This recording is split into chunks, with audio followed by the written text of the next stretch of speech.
I am the son of an oil man. I lived overseas all of my life. I was very fortunate in both having several graduate degrees and being a Marine Corps infantry officer, Marine Corps intelligence officer, and then a clandestine intelligence case officer. I've programmed imagery satellites. I've helped steal signals code books. I've done counterintelligence. I'm basically intimately familiar with the way in which the U.S. government does or does not do the craft of intelligence. What you need to know is I'm a spy saying spying doesn't work. It's costing you $1.2 billion a week to produce the president's daily brief for a guy that can't read. People don't realize this. Apart from the fact that NSA is 1950s mindsets with 1970s technologies, SAIC completely screwed up Trailblazer, Echelon is baloney. 80% of your signals intelligence comes from analysis of patterns. So you don't need to violate privacy. All you need to know is that Schmuckhead is calling Afghanistan once a week. General Shinseki knew exactly what was needed to make Iraq go right, and Paul Wolfowitz lied to Congress and said they'll receive us like liberators and stuff. If I had been General Shinseki, I would have grabbed Wolfowitz by the neck and thrown him down the steps of Capitol Hill. You don't let people lie like that. It's unprofessional to confuse loyalty with integrity, and we have had a failure of generalship in America. Our generals have been too eager to keep their stars and not eager enough to think for themselves and uphold the Constitution. Smedley Butler, the highest decorated Marine, said, war is a racket. War is a racket. War is a racket, and the only reason it's happening is because the American public is lethargic. Blog that. You are the Paul Reveres and Patrick Henrys of our generation. Bottom-up horizontal connection is key. Sharing at all levels, not top-down control. Public intelligence and influence is about to take off. We are about to bury rule by secrecy. Civil affairs is the focal point. The intelligence guys need to go back in their box. Bloggers, not informants, are key. The FBI is about to try and hire 2,000 informants in a Soviet police-style approach to security. That's idiocy. If you bloggers self-organize and attach yourself like leeches to specific issues, corporations, organizations, challenges, whatever, you will be the intelligence Minutemen of this century. The power is in your hands. There aren't enough guns to kill us all, and Halliburton can't build the jails fast enough to keep us down. Bloggers, as Linux is organized, where you grab onto an issue or something and you are part of a structured citizen journalism blogging thing that lets no evil doing go unnoticed, that rules. So I think we're at a turning point. I think we're at the very beginning of a historic tidal shift in power, restoring the Constitution. I don't know how many of you are following this, but the Comptroller General has told Congress the United States of America is insolvent. We're out of Schlitz. We literally have no money to make it to the next decade. Now, there's some very easy solutions. I could eliminate all income taxes tomorrow and have more than enough money to fund the government by using some other guy's bright idea. We tax the Federal Reserve at 0.0006, doubles our money until we decide to put them out of business permanently, because we certainly should not have central banks. We've put together an electoral reform pledge, and it's my view that any member of Congress, any member of the Senate that refuses to sign both the constitutional pledge supporting the Constitution and the electoral reform pledge should be put out of business. And I believe that will be 95% of all of these people. It may be time to literally dump Congress on its ass and start over. The government has gotten stupid to the point that it can't write a statement of work. And so they ask the contractors to write a statement of work, and the contractors write a statement of work saying, you need more of what I haven't been able to sell. And the government says, oh yeah, right, good. Put it in the budget. This is real shit. I can crack all 10 of the top-level threats to humanity in less than 25 years for less than 1/3 of what the world is spending on the military. Blog that. And I will tell you the price of buying back the United States government. It's $500 million a year. In the early 90s, Newt Gingrich and the Republicans got together. Their plan is now on the street. It's been exposed by a Columbia professor. They concluded that they could buy the United States government from school board to State House to White House for $300 million a year, and by golly, they did. And every single member of Congress is impeachable for having abdicated their Article I responsibilities under the Constitution and serving as foot soldiers for the president and his mendacious vice president. If you confiscate all the wealth in the world, which I do not advocate, all you have is a $5 bill for every one of the 5 billion poor on the planet.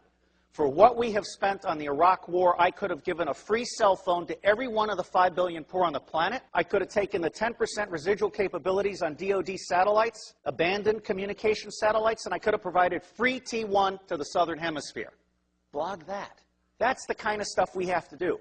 Because if we don't do that, those 5 billion people, instead of producing wealth that stabilizes the earth, are going to produce plagues, epidemics, criminal gangs, drugged up people. Ralph Peters, a friend of mine, and the bottom line here is the only path to wine, women, and wealth for badasses anywhere on the planet that have no money is guns. And what's happening here is we're at the very beginning. We're just starting to come out of our little eggshell. When the industrial era began, it broke the connection between kinship and trust. And it started treating people as commodities.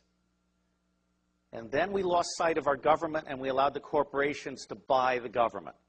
The United States of America no longer represents we the people.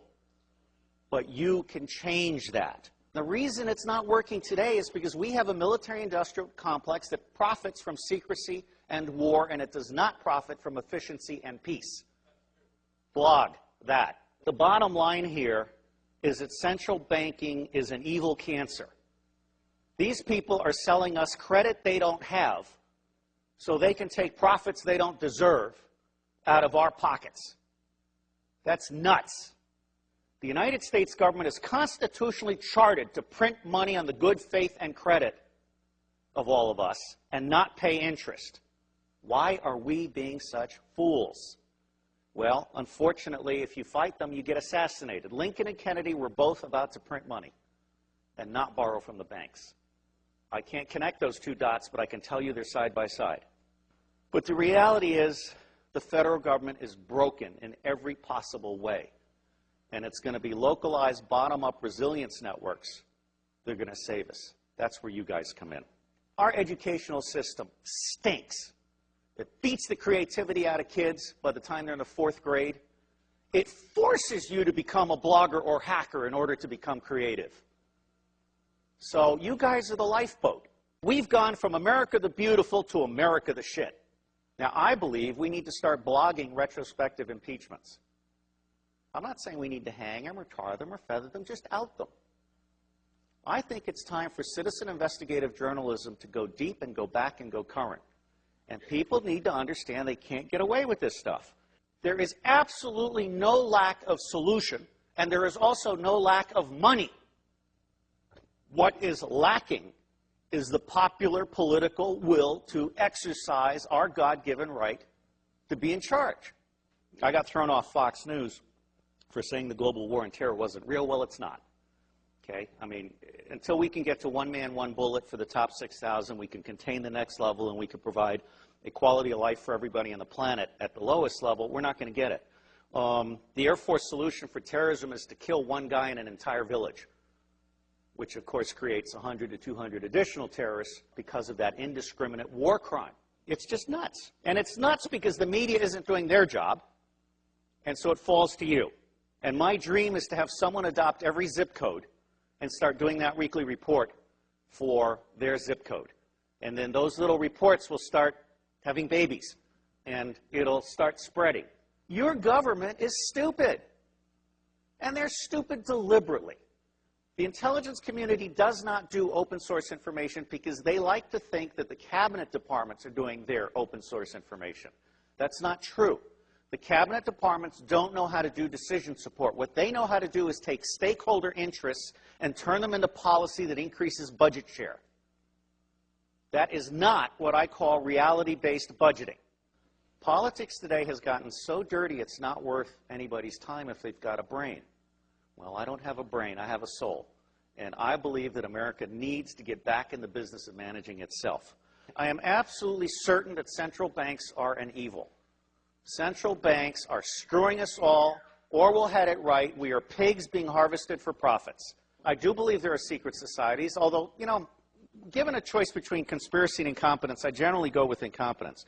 The Bilderberg Group, I just saw a list of who attended the last time, and it's almost a list of nobodies who want to be somebodies combined with somebodies on their way down. I'm not that impressed. These people think they're the movers and the shakers. They're only the movers and the shakers as long as you let them be the movers and the shakers. I spent 18 years trying to help secret government agencies get in touch with unclassified information. And Tom Attlee sent me an email, and he had this little signature blog where Buckminster Fuller said, don't try and heal a broken system, create a new system that replaces it. So I'm honored to be here to set the tone for you guys. And my bottom line is, don't waste your time on the federal government. It's going away. There are 27 secessionist movements.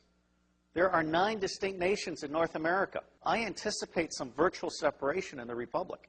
And I think that you're going to find that, like Vermont, for example, is all of a sudden going to be seen by the rest of America as exactly where we want to be, or Seattle. And so that's called the spike theory of change. As soon as one state gets it perfect, it's going to spread like wildfire.